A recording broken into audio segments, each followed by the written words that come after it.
Chinese President Xi Jinping attends the APEC forum in Lima and visits 3 Latin American countries. Hello, I'm Anand Naidu, and this is The Heat.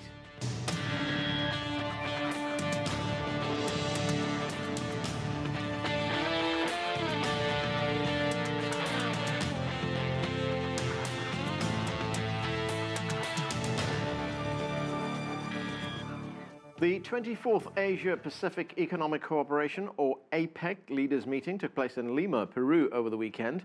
China's President Xi Jinping delivered a keynote speech where he called for more open and free trade and pushed for moving forward with a free trade area of the Asia-Pacific. China is now Latin America's second largest trading partner and a major source of investment. President Xi is visiting Peru, Ecuador and Chile on his visit to the region. For more now on the significance of the growing China-Latin America relationship, we begin with CCTV Correspondent Dan Collyns, who joins us from Lima. And Dan, what were some of the headlines from the APEC summit, and what can you tell us about President Xi Jinping's keynote address to that meeting? Well, and talking of headlines, that was one of the highlights of this APEC Economic Leaders Forum. Xi Jinping's keynote address to the CEO Summit on Saturday, in which he emphatically endorsed global trade, and China in many ways emerged as a kind of champion of global trade, faced with uncertainty about the future of US policy on not only foreign policy but also global trade with the election of Donald Trump in the United States, and he will be taking office, of course, in 2017. Now, China emerged from this keynote address by President Xi as more of an engaged, proactive power, and I think many economies, many of the 21 economies in APEC will be looking to China as a safe bet, given the uncertainty of the future of the US role in terms of ensuring global trade will grow and not taking a step backwards, as many see it here, and taking a more protectionist role. Now, Dan, President Xi is visiting 3 Latin American countries on this trip. What can you tell us about the importance of these state visits and China's growing relationship with Latin America? Well, this is President Xi's 3rd visit to Latin America since he became president of China in 2013. And this trip to Peru in particular follows a trip made by the Peruvian leader, Pedro Pablo Kuczynski, in September. So that clearly a reciprocal trip showing the importance of the relationship with Peru, but also showing that China wants to be a long-term stakeholder. And the agreements which were signed here in Peru on Monday, 18 agreements, one, of course, dealing with mining, which is obviously the main export from Peru. Mineral exports are the main export from Peru to China, but also covering other issues such as the environment, memorandums of an understanding to make sure that there was a future strategic partnership, and that the agreement between the countries has been upgraded to what Chinese officials called a comprehensive strategic partnership, which is, I'm told, a high-level degree of bilateral relations. So China, I think, is showing much more commitment to this region. It's much more interest in the long term. And I think this visit reinforces Li Keqiang, the Premier of China's visit to the region in 2015, in which he pledged that China would invest $250 billion in the region in the next 10 years. And he said that there would be $500 billion of bilateral trade between China and Latin America by 2025. Okay, thanks, Dan. That's CCTV's Dan Collyns reporting from Lima in Peru. And joining me now here in the studio is the Peruvian Ambassador to the United States, Carlos Pareja. Mr. Ambassador, welcome to the show. Thank you for inviting me. You're welcome, sir. Let me ask you first, what is your assessment of the APEC summit in Lima, Peru? Yes, I just returned last evening from Lima, and I think it was a great success. I think we achieved very much as APEC countries, and you know, it was a lot of talk around about what's going to become of APEC. But I think that all the voices were fortunately optimistic about what's the outcome of APEC and the power it has. What are the concrete takeaways from the summit? Well, I think that we could say that free trade and integration, common visions of all countries have been strong. And so we are, that has, and even I think that, after the US election and everything, what happened, and all the worries that were among the people and the press and the media and the investors, I think that free trade, integration, the power of commerce between our countries has stronger. Now, the Chinese President Xi Jinping, he made a speech to the meeting. He called for pushing forward the building of the free trade area of the Asia-Pacific, and he said it was critical for long-term prosperity in that particular region. How important is it for Latin America to move ahead with that initiative? Yes, I was present during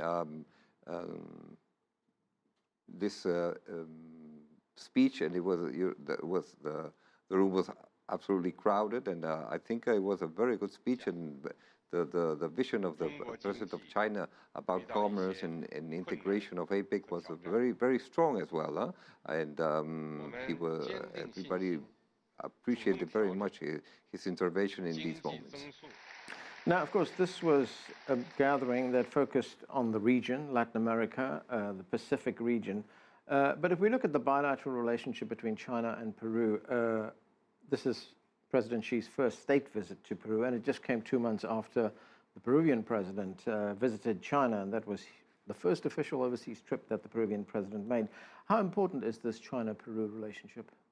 Oh, it's very important. It has increased really very, very much in the last 15 years. Now we are, well, we are, our commerce is of 15 billion, and it's increased dramatically. And not only commerce, but also investment. Chinese investment in Peru is very, very strong in mining, infrastructure. Of course, our commerce is very intense.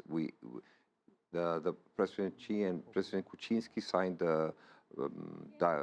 several agreements, I think about 10 agreements, all about commerce, about cooperation, about integration between our two countries. So the relationship is very, very strong, and that is why President Kuczynski, since he was president-elect, said his first official visit was going to be to China. He did this visit. It was a long visit, almost for a week. He went with a representative of the private sector as well, and this official visit by President Xi to Peru has been very important as well.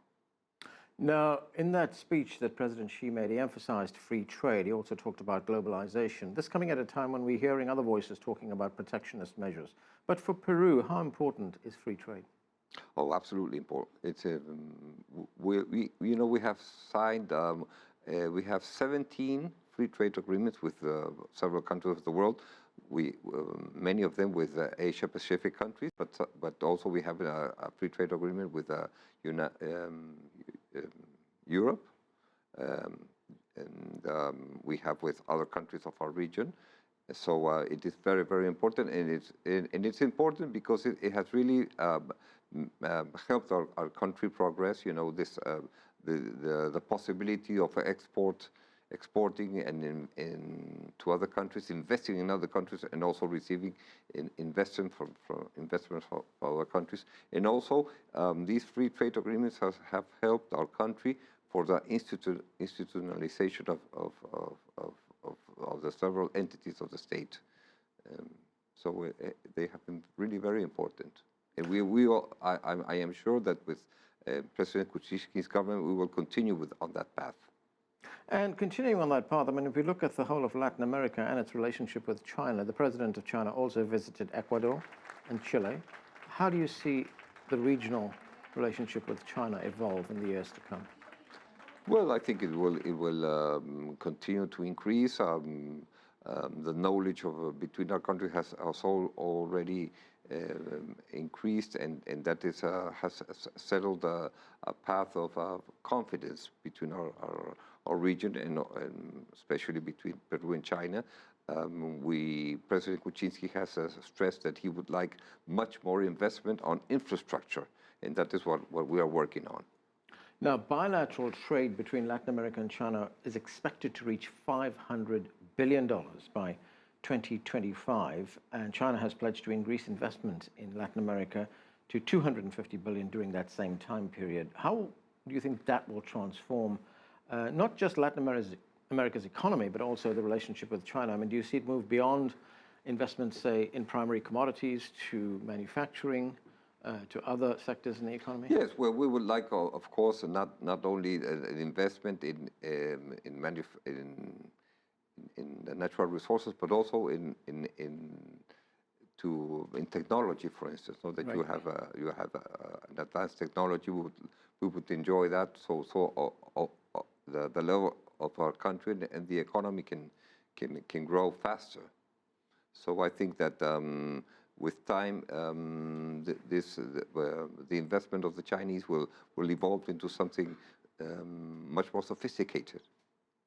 Now, if we look at China, it's a developing country, but it's used an economic model that's allowed it to grow very quickly over a relatively short space of time. Is there something that other developing countries like Peru could emulate when we look at the Chinese model?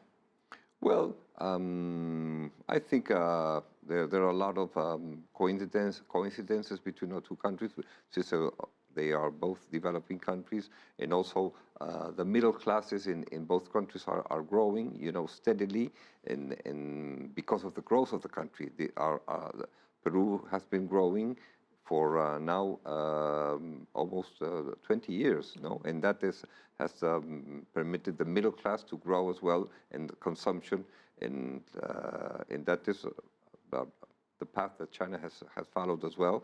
So I think that we can, and these 11, I think 10 treaties that we have signed right now, that will help for that development. Ambassador, thank you so much for joining us. Thank you.